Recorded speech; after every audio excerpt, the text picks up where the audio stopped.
Salut à tous, alors nous allons parler de Tesla et notamment du Cybercab. J'avais déjà fait pas mal de vidéos et des vidéos réflexions, je vous laisserai donc aller voir. Et là donc on a eu donc le Cybercab au Texas et juste derrière d'ailleurs un modèle S qu'il suivait donc avec un volant. Je dirais que c'est tout à fait logique et les gens sont étonnés, c'est-à-dire qu'il n'y a pas qu'un volant, il doit y avoir donc des pédales. Et en fait, comme vous le savez, le robotaxi, il y aura donc à la fois un véhicule autonome et un véhicule donc plus compact. Je tiens à rappeler qu'Elon Musk a bien expliqué que la troisième génération, en fait, il n'y en aura pas, c'est-à-dire donc une évolution de la plateforme, et donc une plateforme logiquement plus petite, mais surtout ce qui était important de comprendre, c'était de faire des économies donc d'échelle. Donc ça passait, il y avait énormément de choses innovantes. La première, c'était la structure, notamment en 800 volts, donc une plateforme 800 volts.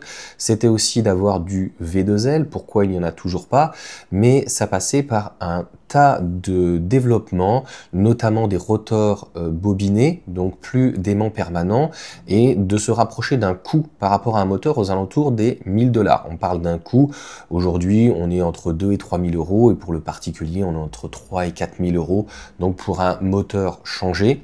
Donc le but encore une fois de Tesla, c'est à chaque fois de faire une amélioration, une évolution du produit, de le simplifier et de pouvoir finalement vendre, produire encore plus rapidement, mais malheureusement ça s'est pas passé comme il le souhaitait. Donc au final, on a bien compris que Tesla, si on peut dire, va se reposer, donc va pas trop se prendre la tête sur le châssis du modèle 3, à moins que ça soit celui du modèle Y. Je tiens à rappeler que les deux, en termes d'assemblage, ne sont pas les mêmes.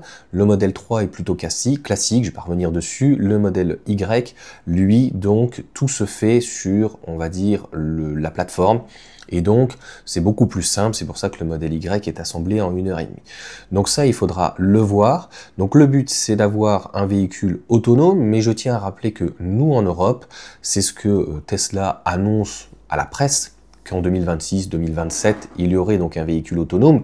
Moi, c'est pas que je ne suis pas optimiste, ou je suis pessimiste, c'est juste qu'au niveau de l'Union européenne, il n'y a aucune avancée sur la conduite déjà de niveau 3, et là le but c'est d'avoir une conduite de niveau 5, c'est-à-dire qu'on a un véhicule qui est complètement autonome, qui n'a plus de volant, qui n'a plus de pédale, qui va se recharger donc en induction, et qui soit aussi en capacité de pouvoir aller à la station pour, non pas service, mais aller se laver, puisqu'en fait elle sera simulée entièrement avec aucun radar, mais avec bien sûr des caméras. Donc il va y avoir des évolutions, notamment sur le modèle Y, on l'a vu avec la nouvelle caméra à l'avant. Bien entendu, il n'y a absolument aucun intérêt pour un véhicule autonome de rajouter un volant, c'est-à-dire que sur Saint-Quentin-en-Yvelines, ça fait 10 ans par exemple qu'il y a des navettes, et cette navette elle est complètement autonome, elle fait un tout petit trajet, et on l'a jamais vu en fait un volant, parce qu'encore une fois, ça n'a absolument aucun intérêt, c'est-à-dire qu'on fait encore un gap, c'est un petit peu comme une boîte méca, boîte auto, et le one pédale, et ben là en fait, il n'y a plus de one pédale, c'est qu'il n'y a plus de volant, donc il n'y a plus de volant, il n'y a plus de pédale.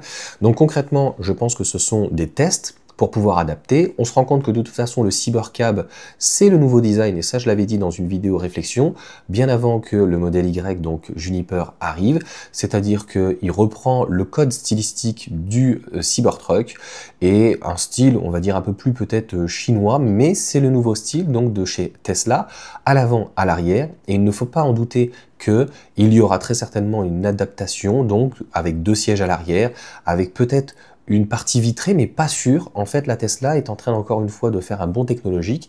Le but, c'est d'avoir un véhicule aux alentours de 4 mètres, peut-être que finalement ça sera un peu plus grand, et qui soit encore donc différent du modèle 3, puisque certains pensent que Tesla pourrait faire un petit modèle 3 ou un modèle 3 un peu plus low cost en Europe, puisqu'il y en a besoin. Sauf qu'on se rend compte que, de toute manière, le modèle 3 va passer aussi par la case restyling, peut-être pas cette année, mais au maximum l'année prochaine, pour reprendre donc le style, mais ça sera pareil pour les modèle S, modèle X. Donc voilà en tout cas pour ces dernières informations. Dites-moi ce que vous en pensez, vous, mais voilà, on s'amuse pas à mettre un volant et des pédales, et à faire des tests. Concrètement, je pense que ça sera la bonne surprise de cette année. De toute manière, il y aura des nouveautés dans le monde ou en Europe. Je ne cesserai jamais de le dire que le modèle Y va être relativement élevé. Tesla, pour satisfaire les actionnaires, sont obligés de garder aujourd'hui un maximum de marge, c'est-à-dire à peu près 20%.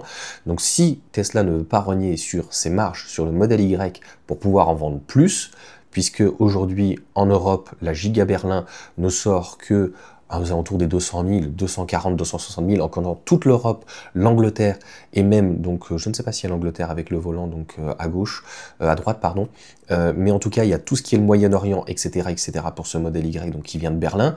Donc, le 200, 250, même 300 000 unités, c'est absolument trop faible. Donc, la question est, est-ce que Tesla récupère le modèle 3? Est-ce que Tesla récupère le modèle 3 et fait un modèle plus accessible, un peu plus dépouillé? Est-ce qu'ils récupèrent le modèle 3 et en même temps, ils font un véhicule plus petit, de 4,30 m, 4,40 m, ou est-ce que Tesla donc récupère uniquement le châssis du modèle 3 qui fait aux alentours de 3 mètres et puis ils font une adaptation? Et finalement, ce Cybercab qui fait 4,26 m, je crois, on a du mal à avoir les dimensions, eh bien, aux alentours de 4 mètres d'avoir un véhicule donc qui soit aussi profilé, c'est aussi tout à fait possible. Voilà pour cette petite vidéo, cette réflexion.